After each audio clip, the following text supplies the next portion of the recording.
वैसे तो मनुष्यों में बहुत ही कम ऐसे लोग होंगे तो जो 2-4 बार भी अपने जीवन में नाम नहीं लेते होंगे। भैया इतने बहुत हैं ऐसे कि ना तो भगवान नाम सुन पाते हैं और ना भगवान नाम ले पाते हैं। आप ऐसा ना समझे, भारत देश है, गंगा यमुना के पावन क्षेत्र की बात छोड़ करके कितने ऐसे प्रांत हैं, कितने ऐसे देश हैं जहाँ राम कृष्ण हरि का नाम हो। अगर कोई ले रहा है तो हमारे भारतीय किसी ऋषि की कृपा है, किसी महात्मा की कृपा है। नहीं, ये अत्यंत दुर्लभ नाम है। राम कृष्ण हरि राधा ये सब नाम ऐसे सब नहीं ले पाते। अगर जैसे लोग कह रहे हैं फिर तो सभी ले रहे हैं, नहीं ले रहे, पक्का नहीं ले रहे। ये बात मत समझना कि सभी ले रहे हैं। कोई विरला भाग्यशाली है जो भगवान का नाम जप करता है। अत्यंत दुर्लभ विषय है भगवान का नाम, कोई साधारण बात नहीं। जब किसी संत की नजर पड़ी है वही रामकृष्ण हरि बोले, ये संत महापुरुषों में मतलब चमत्कार होता है। जैसे देखो उपहास के लिए भी कोई संत जा रहा बोले, हे बाबा जय सिया राम, निकला नाम, निकला नाम।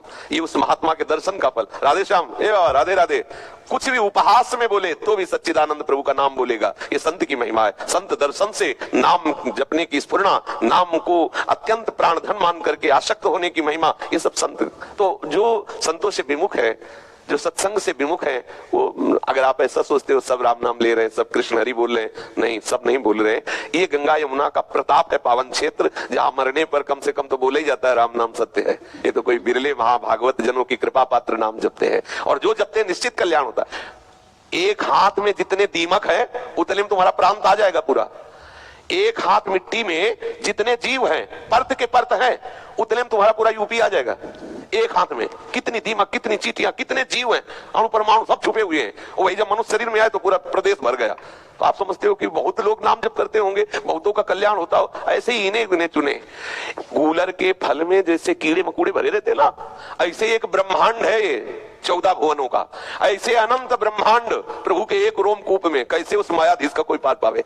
दिख रहा है माता तीन अद्भुत रूप, प्रचंड रोम रोम प्रति लागे, कोटि कोटि ब्रह्मांड ब्रह्मांड निकाया, निर्मित माया रोम रोम प्रतिवेद कहे। अरे कोई कृपा पात्र है जो रामकृष्ण बोलता है, ऐसे नहीं बोलते। और जो भी बोलते हैं तो हमारा विश्वास है उनका मंगल होगा, चाहे वो भले कुभाव से कहें, उपहास से कहें। एक बार भी नाम भारी पड़ जाएगा हिसाब में, एक बार, 4-6 बार तो बहुत होता है, पर इतना कीमती एक बार कह के क्यों रुक जाए, बार बार कहे, उसका स्वाद ले।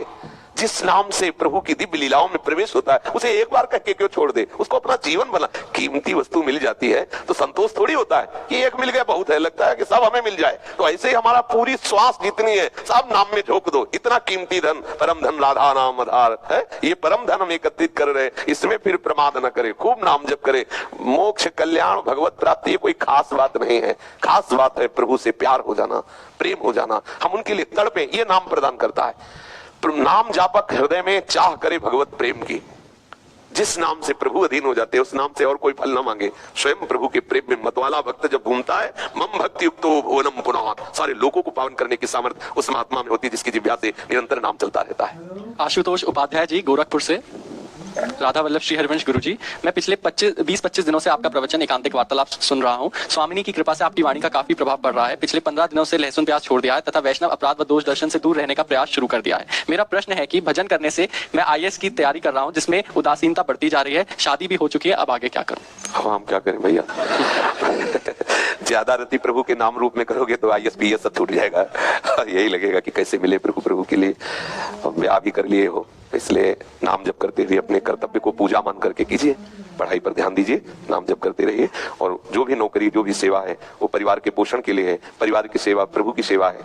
मैं सेवक समेत सुत नारी, नाथ सकल संपदा तुम्हारी। तो प्रभु की सेवा, उस पर ध्यान दीजिए, प्रमाद न कीजिए। क्योंकि भजन प्रमाद नहीं सिखाता, कर्तव्य परायणता सिखाता है। चक्रवर्ती सम्राट अम्बरीश जी हैं और भजन परायण महाभागवत है।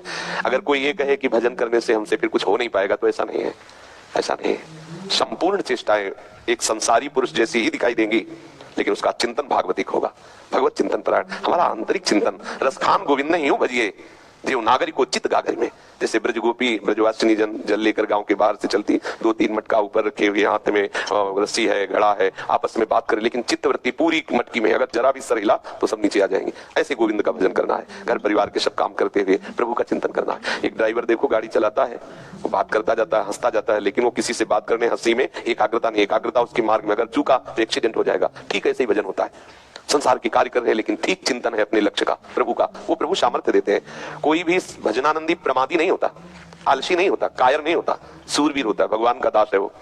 जिनको समझा जाता है कि संत जन क्या मेहनत करते हैं, होश उड़ जाएंगे अगर संतों की मेहनत सुन लोगे। पूरी पूरी रात जाग कर भजन करते हैं और ऐसे नहीं कि झपकी आ जाए पूरी पूरी रात, दिन भर हर समय शास्त्र स्वाध्याय भजन प्राण जितेंद्रियता नाम जप चलते रहते हैं। जैसे आग में रख के मटकी जलती है ना, ऐसे इंद्रियों के वेग आकर उनको जलाते हैं, चुपचाप शांत सहते रहते हैं और भगवत भजन प्राण रहते हैं। जो इस मार्ग के पथिक है वो जानते नहीं, तो बाहरी लोग ये नहीं जानते हैं कि उनकी जितनी मेहनत है अगर वो तुम कर लो तो तुम्हें पता चल जाए कितनी मेहनत करते हैं। बाहरी फावड़ा चलाना सरल है भैया, लेकिन मनीराम को प्रभु में लगाना बहुत कठिन है।